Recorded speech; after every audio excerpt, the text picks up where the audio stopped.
So apparently, I spent way too much time talking about 9,000 years of Native American history and not near enough time talking about these six white European men. So I need to move on to these European explorers, okay? So, two things to remember. I keep mentioning these people are white. There's one reason that's very important so that you can answer that question: why are there white people now living in America? 500 years ago, there are none. Now we have buku white people. It's because these people paved the way, stumbling along on the ocean looking for God, glory, and gold. Okay? So, these people are part of the reason that white people now live in America. Now, another thing I wanted to remind you before we move on is I told you that Christopher Columbus is from Spain. Spain is in Europe. So I'll tell you Christopher Columbus is from Spain, another guy is from France. They're all Europeans. All these people that we're talking about are European explorers, okay? They just come from different countries. That is important though because they're going to be kind of competing with each other. France wants to get there before Spain, and Spain wants to get there before France, right? So they're kind of competing with each other for money and glory. Now, let's move on. When we talked about Christopher Columbus, we kind of put out a pattern. I'm going to tell you who they sailed for, what their goal was, and what they accomplished. You did your map. Now here's Magellan.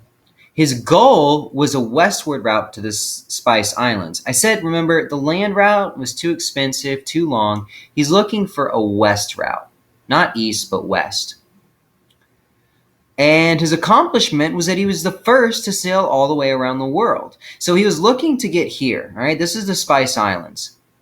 This is too long. Let's try this way. Well, he actually made it. He was successful. Remember, Christopher Columbus never made it to the Spice Islands. He actually did. Unfortunately, he died along the way. This is a picture of him being clubbed to death by a Filipino warrior. That's going to be a reoccurring pattern in our lesson today. Now, for your map, I need you to turn it sideways. We're not in West America and East America. We're in North America and South America. Hello. So, don't be silly. Start in Spain. Go through the Atlantic Ocean. South America.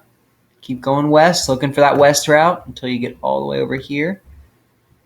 Here in the Philippines, the Spice Islands. Now he has to get home. Why not just keep on going? South of Africa, back to Spain.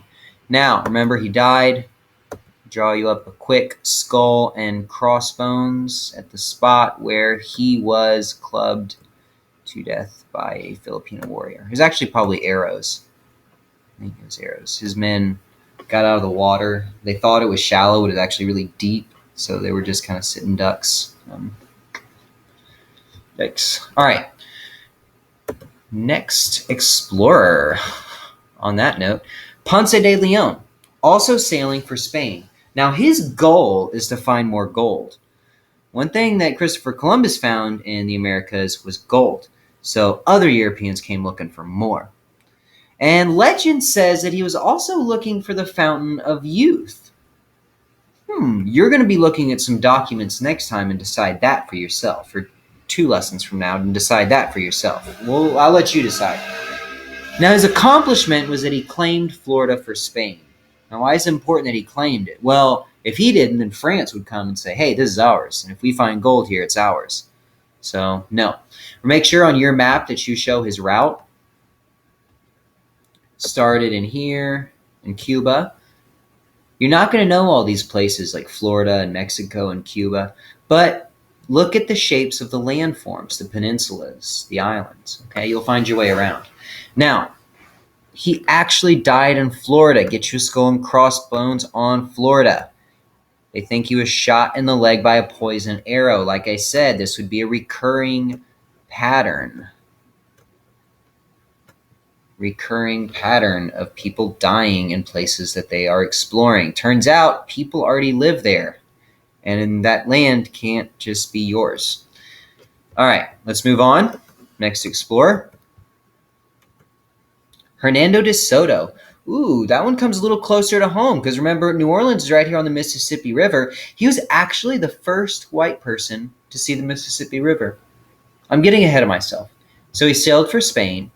Just like the others, he was looking for gold. Spain was all about the gold. Remember, you got God, glory, and gold. Spain's about the gold. Accomplishments: first European to cross the Mississippi River. After fighting and enslaving Native Americans, he died in the wilderness and was buried on the Mississippi. So that one's a bad one too. They all died, don't they? This shows an X where he died on the map. All right, La Salle sailed for France. Spain's getting some land. France wants in on the action. Now his goal is to find a trade route for France to trade furs.